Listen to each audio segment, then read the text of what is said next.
வெற்று விளம்பர வீடியோவான விடியா திமுக ஃபெயிலியர் மாடல் ஸ்டாலின் ஆட்சி அப்படின்னு சொல்லி தற்போது அதிமுகவோட கழக பொதுச் செயலாளரும் சட்டமன்ற எதிர்க்கட்சி தலைவருமான எடப்பாடி கே பழனிசாமி ஒரு அறிக்கை ஒன்று வெளியிட்டிருக்கிறாரு. இதுல கடந்த 4 ஆண்டுகளில் கல்வித்துறையில பல சாதனையை நிகழ்த்தி விட்டோம், இனி நிகழ்த்துவதற்கு எந்த ஒரு சாதனையும் இல்லை என்று தினமும் மார்த்தட்டி பேட்டியளிக்கும் இந்த திமுக அரசின் பள்ளி கல்வித்துறை அமைச்சர் இன்று தமிழகத்தில் ஒரு மாணவர் கூட சேராததால் சுமார் 207 அரசு பள்ளிகள் மூடப்பட்டுள்ளதாக இந்த செய்திக்கு என்ன விளக்கம் அளிக்கப் போகிறார் கேள்வி எழுப்பியிருக்கிறார். அவரு வயிற்று பசியால் ஏழை குழந்தைகளின் படிப்பு பாழாகிவிடக் கூடாது என்பதற்காக சத்துணவு தந்த சரித்திர நாயகர் மாணவர்களை கல்வியறிவை வளர்க்க பல்வேறு வசதிகளை ஏற்படுத்தி செய்து கொடுத்த அதாவது புரட்சி தலைவி அம்மாவுக்கும் எம்ஜிஆர் முன்னெடுத்த கட்சி கல்வித்துறையை கடந்த 51 மாத பொம்மை முதலமைச்சர் அவங்க கிழித்து விட்டதை மக்கள் உணர துவங்கிவிட்டார்கள். குறிப்பாக பிற்படுத்தப்பட்டோர் நலத்துறை மூலம் நடத்தப்படும் கல்லர் பள்ளிகளில் படிக்கும் மாணவர்கள் தமிழ் பாடத்தில் அதிக அளவில் தேர்ச்சி பெறவில்லை என்றும் அதற்கு போதுமான ஆசிரியர்கள் பள்ளியில் சேர்க்க நியமிக்கப்படாதே காரணம் என்றும் அறிக்கை மற்றும் பேட்டிகள் வாயிலாக இந்த அரசின் கவனத்தை ஈர்த்துள்ளேன். மேலும் அரசு பள்ளிகளின் அருகிலேயே கஞ்சா போன்ற போதைப் பொருட்களை விற்காமல் பள்ளி மாணவர்கள் படிக்கிறதுனால பள்ளி மாணவர்கள் படிக்கும் வயதிலேயே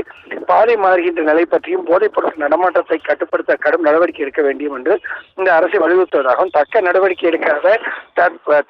திமுக அரசு தற்போது மாணவர்களை போதையின் பாதையில் செல்லாதீர்கள் என்ற விளம்பரம் மூலம் கோரிக்கை வைத்து வர்றதாகவும்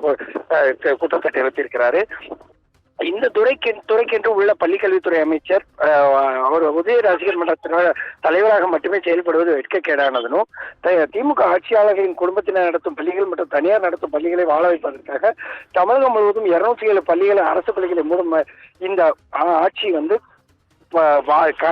கச்சிதமாக செய்து வருவதாகவும் பள்ளிகளை மூடுவதாக அறிவித்ததன் பேரில் 207 பள்ளிகள் செயல்பட்டு வந்த இடங்களை தனியாருக்கு தாரை வார்க்க முயல்வதாகவும் குற்றம் சாட்டியிருக்கிறாரு. நீலகிரி மாவட்டத்தில் 17, சிவகங்கை 16, திண்டுக்கல் 12, சென்னை 10, ஈரோடு 10, மதுரை 10, கோயம்புத்தூர் 9, ராமநாதபுரம் 9, தூத்துக்குடி 8, தர்மபுரி, திருப்பூர் மற்றும் விருதுநகர் தலா 7, கள்ளக்குறிச்சி, சேலம், வேலூர் மற்றும் நாமக்கல்ல தலா 6 என்று தமிழகம் முழுவதும் உள்ள அனைத்து மாவட்டங்களில் உள்ள 207 அரசு பள்ளிகளை இந்த திமுக அரசு மூடியுள்ளது.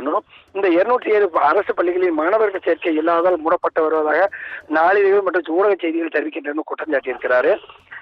மேலும் அதிமுக அரசுல 11 மருத்துவக் கல்லூரிகள், 60க்கும் மேற்பட்ட கலை அறிவியல் கல்லூரிகள், மருத்துவ